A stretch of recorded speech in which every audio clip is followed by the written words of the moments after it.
తిరుపతి జిల్లా Congress party Kisan cell అధ్యక్షుడిగా శ్రీకాళహస్తికి చెందిన జనార్దన్ రెడ్డి నియామకం అయ్యారు. కాంగ్రెస్ పార్టీ అధిష్టానం తిరుపతి జిల్లా కాంగ్రెస్ పార్టీ కిసాన్ సెల్ అధ్యక్షుడిగా శ్రీకాళహస్తికి చెందిన జనార్దన్ రెడ్డిని నియమించారు. కాంగ్రెస్ కుటుంబంకు చెందిన రైతు జనార్దన్ రెడ్డిని జిల్లా కిసాన్ సెల్ అధ్యక్షుడిగా నియమించడంతో కాంగ్రెస్ పార్టీ నాయకులు డాక్టర్ బత్తయ్య నాయుడు ఆధ్వర్యంలో జనార్దన్ రెడ్డిని ఘనంగా సత్కరించి అభినందనలు తెలిపారు. ఈ సందర్భంగా డాక్టర్ బత్తయ్య నాయుడు మాట్లాడుతూ నిజమైన కాంగ్రెస్ కుటుంబానికి పదవి లభించడం హర్షించదగ్గ విషయమని తెలిపారు. రైతు సమస్యలను పరిష్కరించడమే లక్ష్యంగా కాంగ్రెస్ పార్టీ రైతులకు అండగా నిలుస్తుందని అన్నారు. కాంగ్రెస్ పార్టీ తరఫున రైతు సమస్యలను పరిష్కరించే విధంగా గ్రామాన పర్యటించి రైతులకు మద్దతుగా నిలబడతామని నూతన కాంగ్రెస్ కిసాన్ సెల్ అధ్యక్షుడు జనార్దన్ రెడ్డి అన్నారు.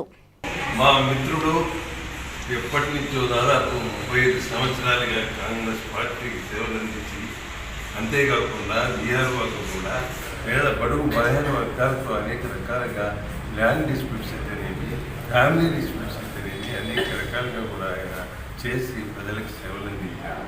పార్టీకి ఎనలేని సేవలు అందించాడు.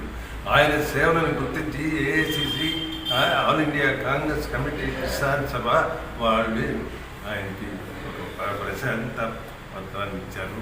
ఆయనని తిరుపతి డిస్ట్రిక్ట్కి ఇన్ఛార్జిగా చేశారు. రైతు నాయకుడిగా చైర్మన్గా చేయడం జరిగింది.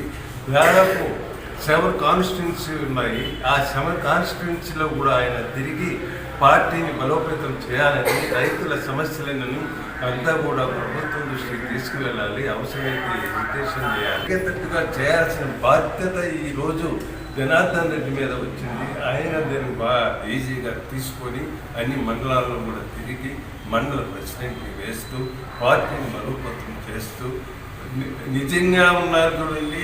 కాంగ్రెస్ పార్టీ నాయకులు సీనియర్లు వాళ్ళందరినీ కూడా కలుపుకొని పోతున్నాడు ఆయన. ఈరోజు సీనియర్లని కలుపుకొని రాబోయే రోజుల్లో కూడా సీనియర్లు జూనియర్లు అందరినీ కూడా కలుపుకొని పార్టీని ముందుకు తీసుకెళ్ళి రాబోయే ఎలక్షన్లో రాహుల్ గాంధీ గారిని ప్రైమ్ మినిస్టర్ చేయాలని కోరికతో ముందుకు పోవాలని కోరుకుంటూ సెలవు. కాంగ్రెస్ పెద్దలకు ఇచ్చేసిన అందరూ ఒకే పూర్వీకం మూలుకొని సార్ చెప్పాడు, నేను కాంగ్రెస్లో ఉన్నాను, కాంగ్రెస్కే పనిచేస్తాను. నా మీద గౌరవించి పెద్దలు నా మీద పెట్టిన ఈ బాధ్యతని సార్ గారి ఆధ్వర్యంలో నేను జిల్లా స్థాయిలో అందరికీ కలిసి సమన్వయంగా ఒక నిర్ణయం తీసుకొని సార్ చెప్పినట్టు రాహుల్ గాంధీ ప్రధానమంత్రి కావాలని ఆ విధంగా మేమందరూ కృషి చేసి సేవ చేస్తామని నా మీద పెట్టిన ఈ పదవికి గౌరవం చేసి నేను అందరికీ న్యాయం చేస్తానని నేను